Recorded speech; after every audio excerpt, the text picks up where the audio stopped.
Et tout prêtre du Vatican qui sera face à moi, je lui dirai toujours ça. Le Vatican n'est pas l'église de Christ. Et tous les enfants du Vatican vont toujours vous dire que non, le Vatican, c'est la première église. Ce qui est faux. Ce qui est faux.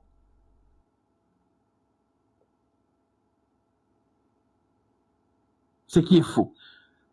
L'église a un fondement, pour ceux qui ont oublié. Éphésiens 2:20. Vous n'êtes plus des étrangers, parce que ce sont les étrangers qui ont constitué l'église. L'église des nations. Ecclésia, sortie d'eux. C'est ce que ça veut dire, Ecclésia, sortie d'eux. C'est-à-dire que les nations internationales, voilà, l'église des nations, ça veut dire que toute tribu, toute langue, tout peuple adhère à Jésus. C'est ça son message. Allez, et faites de toutes les nations des disciples.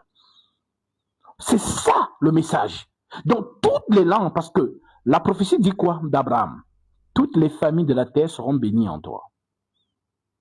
Donc, toutes les familles de la terre, on dit toutes les familles, c'est la prophétie. Toutes les familles de la terre seront bénies en toi. Cette prophétie doit donc s'accomplir. Voilà donc pourquoi donc Abraham, parce que quand on dit Dieu d'Abraham, d'Isaac et de Jacob, ce sont les ancêtres de Jésus, humainement parlant, puisqu'on remonte une lignée. Et c'est la lignée de Terach, c'est-à-dire Terach sort de qui? De Sem.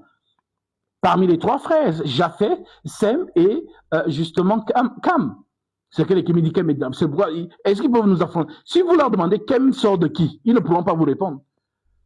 Parce que les Saintes Écritures, la Torah est le seul livre qui référencie le premier homme jusqu'au au Messie.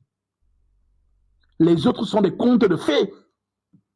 On te parle des trucs de Mimosa, de Enki, tout ça. Contes de fées. Alors, il faut donc savoir que les trois frères là, parce que n'oubliez pas que le monde a été justement submergé par le déluge. Toute la première création, que ce soit hommes, justement, les animaux et les choses qui vivaient sur la terre, le Seigneur a immergé tout ça dans l'eau. Et il a donné le salut à Noé et à ses trois fils. Et à leurs femmes, on dit qu'ils étaient environ 8 dans l'arche. Donc, après dans le déluge, oui, et les animaux de chaque espèce, 8 survivants vont donc repeupler la terre. Et dans les 3